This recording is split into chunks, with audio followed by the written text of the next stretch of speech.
to stay relevant. I'll look for a quote while you say that. I'll just look for it. Yeah, that plays into the whole expectations thing as well. People expect Microsoft to be a player in those different areas. With the games consoles, they are a player. With the Xbox, they are a player. With the later on with the 360, presumably they will be again with the new version whenever that arrives. They kind of carved out their place there, albeit it's cost them an absolute fortune to do it. Mobile phones, they must know that they're never going to be able to compete. But for appearance's sake, they can't afford to have the neutral look at them and say, "Oh, I thought Microsoft were a big tech player.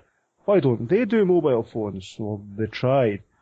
And the thing that I keep seeing is that when they try to do something on their own, no one wants it. They have to go and either buy products and somehow sort of rebrand them into Microsoft's own, or use various. I mean, the patent wars around about smartphones is just ridiculous. It's all these companies who claim to be good capitalist companies who like competing, and it turns out that not one of them wants competition at all. They all go whining and crying to the trade commissioner, say, "Oh, but Nokia are infringing our copyrights. Nokia are infringing our patents. You've got to block them from entering the country." I mean, come on. And they're all trying to countersue each other, and it's not just the courts. They're saying they're effectively trying to make sure that all the smartphones except their own are taken off the shelves. They just do not want any competition whatsoever.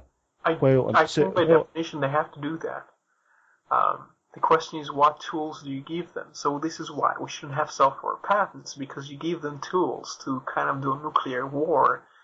Every person writes a bit of code is going to infringe on something. So you have to remove weapons off the table and have them compete based on execution, based on how well they do with the marketing and with the relationship with the customers. But that's not what's happening. I found the quote I was looking for. I'll just take a few seconds. Basically, it's from the San Francisco Gate. It says that Steve Ballmer himself said that mobile remains a dynamic market where winners and losers are being decided. So he basically admits that the mobile market is kind of a decider for the future.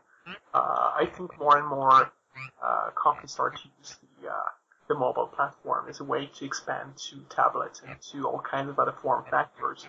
What I was going to say is it's very important for them to ensure Android is paying Android devices actually pay Microsoft, and this relates to the earlier part of the show. We talked about them trying to get more patents, and especially the patents of Novell, to have more tools with which to extort companies like Samsung and LG and ensure they pay a certain share to Microsoft when people buy.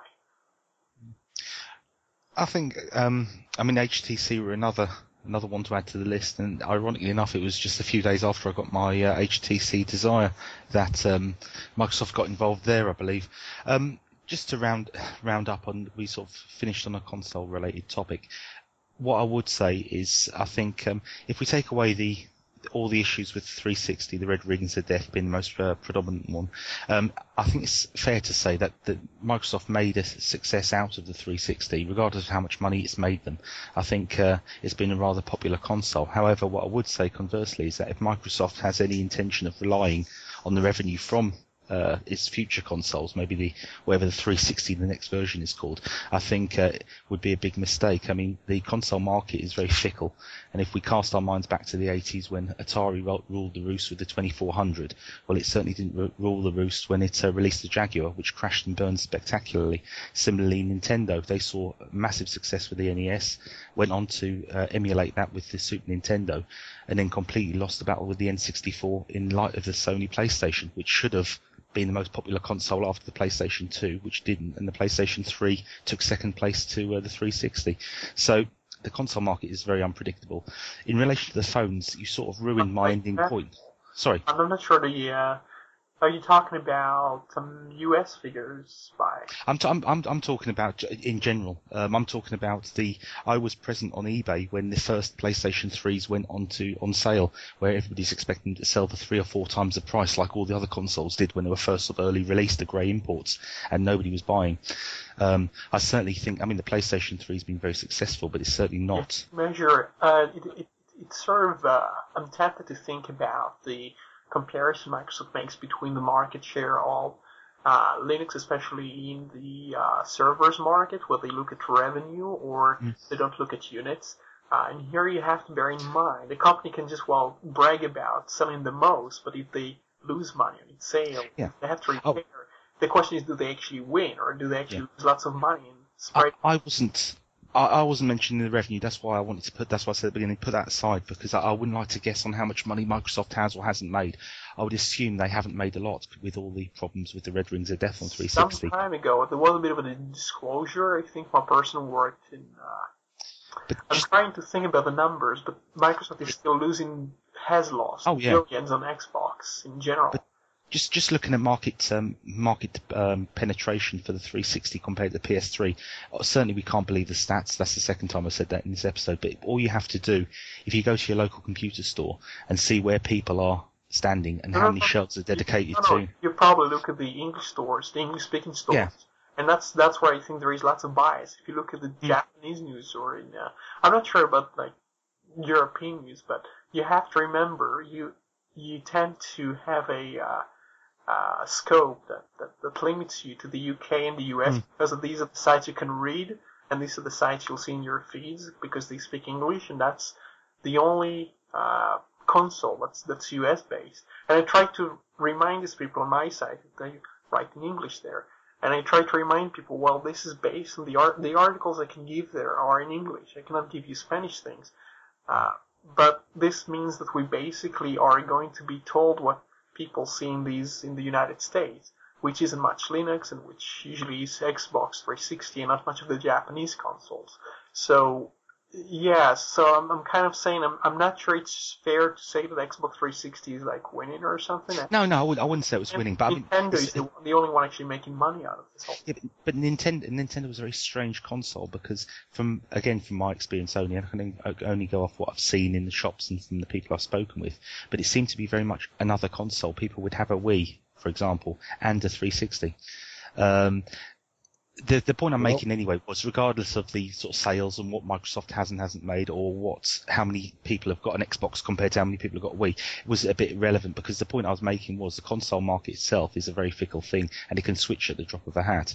And I don't think any company can sit back on its laurels regardless of how successful their console was. Like I say, the PlayStation was a very, very popular machine, certainly here. But by the time PlayStation 3 came along, it hadn't emulated the same success that it did with the original PS1. Sorry, Gordon. Yeah, I was going to say just a couple little jokes here to sort of round off the games console stuff. First is everyone needs a Wii. And secondly, I could imagine actually how Microsoft do the figures that show the Xbox 360 as leading and not actually lying as such. What happens if the little email comes through and the header was missing about what actual figures they were looking at, and they were actually looking at the return rates and comparing them, because the Red Ring of Death seems to have a very high return rate, and if they're just looking at that and they get the title wrong and it's comes through as sales figures, they look at that, oh yes, we're in the lead, look at that, we are trouncing these guys. Well, tragically, conversely, I know a lot of people who actually just went out and bought another 360. So for those people, they didn't even attempt to get a refund. I don't know whether they believed they weren't eligible for it or whether they just didn't bother trying. That's where they get their sales figures from. Yeah. The stuff that's out of guarantee, that's past its year, and they've already got 15, 20, 30 games.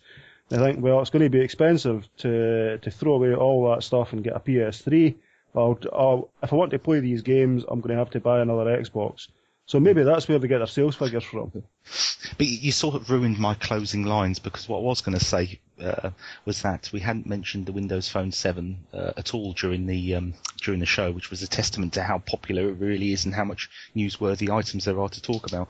Unfortunately, we've mentioned it now, so I can't say that. But Roy, I'll pass over to you if there's anything else you want to add before we close off for the night, because I've got the introduction for the closing song for today.